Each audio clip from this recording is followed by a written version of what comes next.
What? So you said you two didn't talk for a couple of years. Yeah. What inevitably brought you two back together?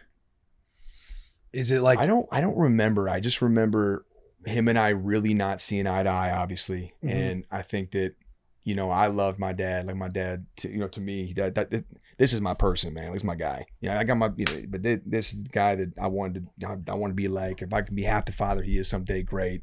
Not to be too emotional or nothing, but he's No, awesome. keep going. Yeah, right. Yeah. You know, you need the laugh to break up for this tears start getting to the. No, I fucking, so I really wanted to get that relationship back, and he did too, man. I'm his first son. You know, we got a lot going on. There was a lot. It was a tough situation, and we both are smart enough to know that that's not his fault or my fault. It's just, wow, this is a really interesting position that we're both in, and we can't go anywhere for help because I don't have anybody to show him hey, dad, here's this gamer that I can be like, and he doesn't have a parent to go to hey, here's this kid that skips everything important in his life is doing this. Yeah.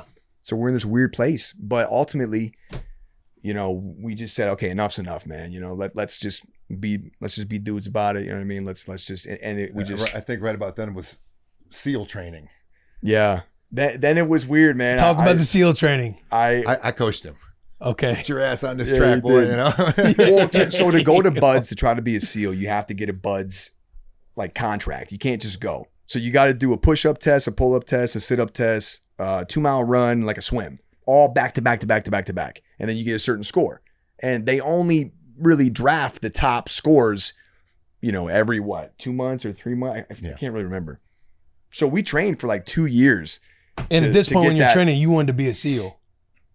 I stayed. This is going to be a really quick story, but I'm sure you guys can relate. I stayed up too late one fucking night, and I clicked on too many bad links, and I saw stuff that was happening out there, and I went to him, and I tried to talk to him about it, and he goes, Nick, I know, man, it's a crazy world sometimes we're living in, and it ate me alive, man. For weeks, I couldn't get that night out of my head, just seeing some of the stuff that goes on, and I wanted to do something about it. And it was that night, and then I started to hook up who actually goes and deals with some of these people, and all the Google searches just came SEAL. I'm like, all right. So I went to a fucking recruiting office. And I sat down with the guy. I told him I wanted to be a SEAL. He told me how, and then we had to train for a couple of years to get that bid, and we got it.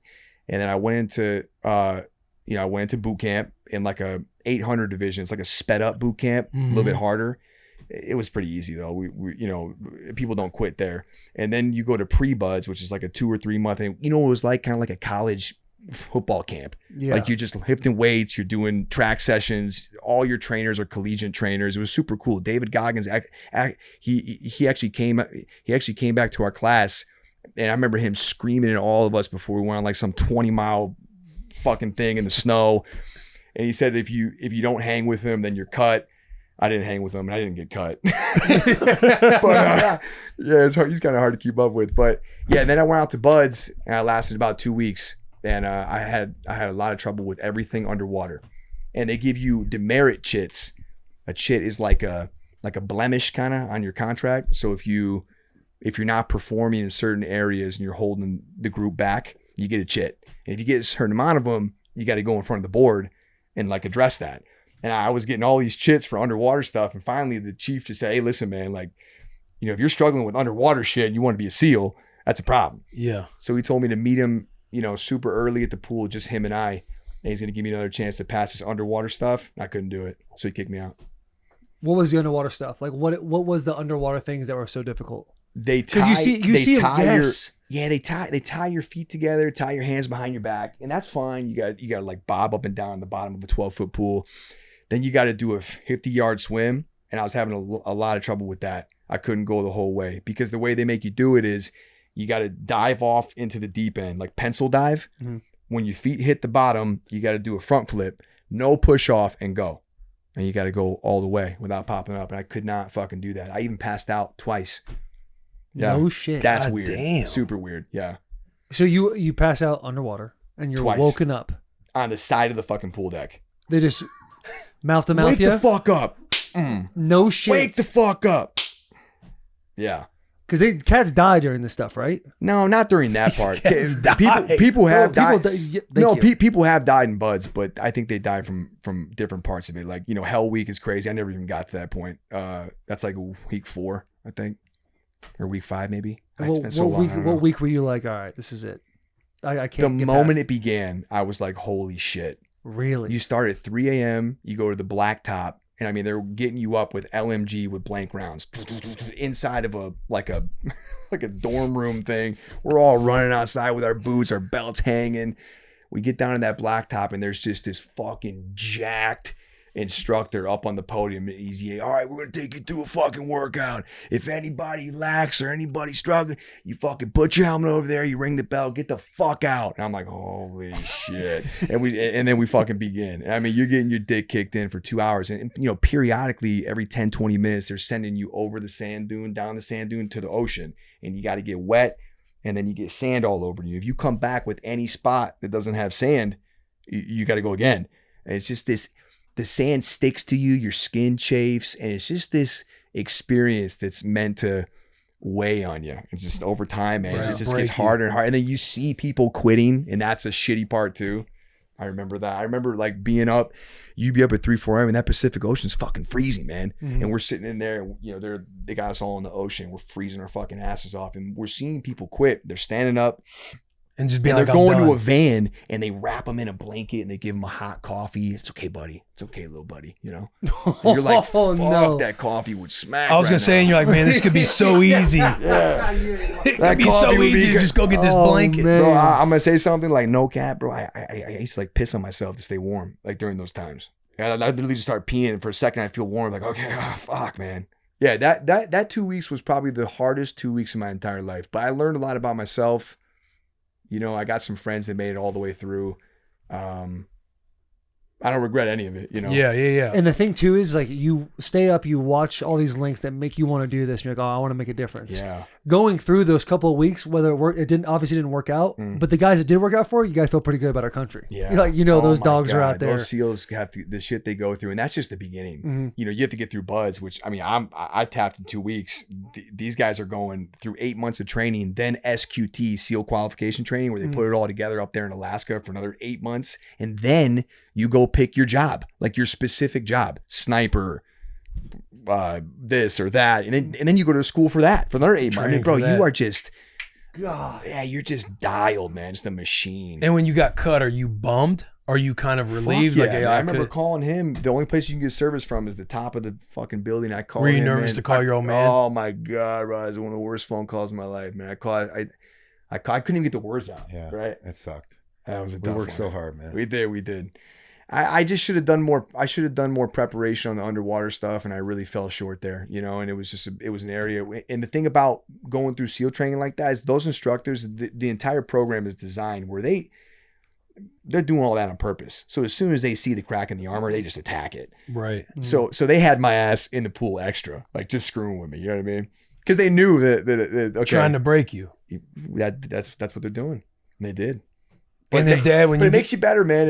Look, I mean, I firmly believe that everybody should go through some of those things, because then you appreciate the little things a lot more, man. I mean, you know, like super small shit, like having your phone. I mean, fuck, you know. I mean, right. You would never know it, but it's crazy. My senior year, we went to like San Diego, and we went with the Navy SEAls and did like 3-4 hours with them. Yeah, yes. They do that. And I was like, at the end of the 3-4 hours, I was done. There was no way I was going to do anything. Remember what they had you doing? We were carrying the boat. We were going over that same hill into the water, rolling around in the sand. They had that little obstacle course. I saved a couple guys of them doing that. It was nuts. I got to go to the top. Because now Michigan does like team 131. We were team 134. Right. Yeah. Same thing. Because we did the Navy SEAL thing, and they jumped off, and we started doing that. It's like all the seniors. That's like my helmet. That's the boats you carry. Yep. That's the dog. That's me in pre-buzz, my buddy Gardner. That's you? No, that's but I'm filming him, asking what he's doing. So you have to clean all this shit off your belt. And if there's even like a speck on it, and the whole class does push-ups, and they do that on purpose.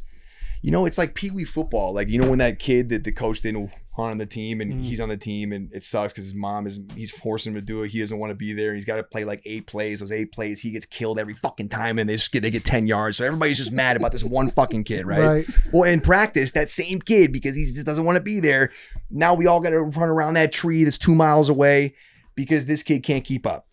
Yeah. Full Metal Jacket. They are the best at that. Yo, if we would have loafs at Nebraska my senior year, like say I had 3 loafs, I would have to sit on the chair while the rest of the linebacker room would have to run 3 gassers for me. Explain what a loaf is. Exactly, though. A loaf is ultimately like not finishing to the ball. Like if you're not, the way that they would do it is if you're not on the screen at the end of the play, or if you get outran by, if you're a DB and you get outran by a linebacker to the ball, or if you're a linebacker, you get outran by a D lineman, or you change your tempo at all. Like you start to slow down because you think it might be an incomplete pass, and all of a sudden they catch it and then you start sprinting. Yeah. That would be considered a loaf. And so if you get loafs, if it got bad enough, they would make the person sit on the chair while the rest of the linebacker room would run. A terrible feeling. Yeah, see, and then you right, that feeling sets in. Now everyone knows it's your fault. And you just feel shitty because everybody's getting punished for it. That's the worst punishment. Bo brought in when you're not getting punished and everybody else is the worst way to get punished in college. Absolutely. Bro brought in it's this group called the Program where they're either former SEALs or former something in the military. Wow. And they would come in and we just basically had 48 hours of this training to where you'd be there till like past midnight and then have to wake up at 4:30 in the morning, and then you're in the pool like at the Nebraska swimming area. We'd have full sweats on, having to tread water. And then your teammates, like guys who couldn't swim, like they would have to trust the guy next to them that we would hold them up. Shit, yeah. And you would have to like take off your hoodie and the other person would have to put it on. You're like treading water, having to put all this stuff on. It was fucking nuts. Carrying logs, like all the detail, like somebody left a cup in the team meeting room. They brought us all down, they made us warm up, and then the guys motherfucked us for leaving a cup out. The whole team would have to run up to they'd have to run up to the team meeting room as a group and then run back once it was all cleared. And they would give you like an assignment, like say I was the guy from my group. They would tell me all the instructions and then I would have to be the one to explain it to the team.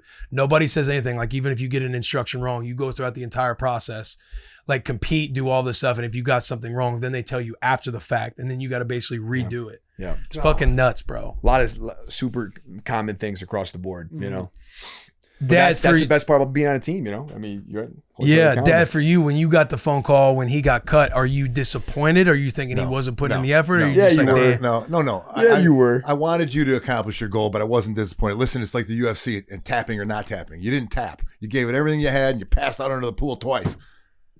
I mean, you didn't come up and breathe. I no regrets. I'm super proud of the effort. Look, man, he's the most supportive father in the world, bro. But he's chilled out quite a bit over the years, man. That's for sure. That answer would be a lot different 20 years ago. Let me tell you. No question. My old man as well. I mean, he was pretty. It's crazy. Isn't it? Yeah. Like now they're the best. And look, when you become a father, and now you're OD when we were kids, man. I think there's something as a father coaching his son as he's getting older. You want him to be good so bad that it's like squeezing the baby too tight. You're like, man, I just want this kid to be the best version of himself, and I know he's fucking things up. And then immediately when you become an adult, it's like, all right, man, like I did the best I could. I can no longer tell you what to do. And if you're on like a good track, like it's like if you're on a good track, to have more but then perspective. as soon as like the good track and like you're of an age where you're essentially responsible for yourself, then as a father, you could sit back and be like, hey, this is the product I helped make. Like it's up to them. Yeah, that's got to be a great feeling, man, to have a son that's doing well. Yeah.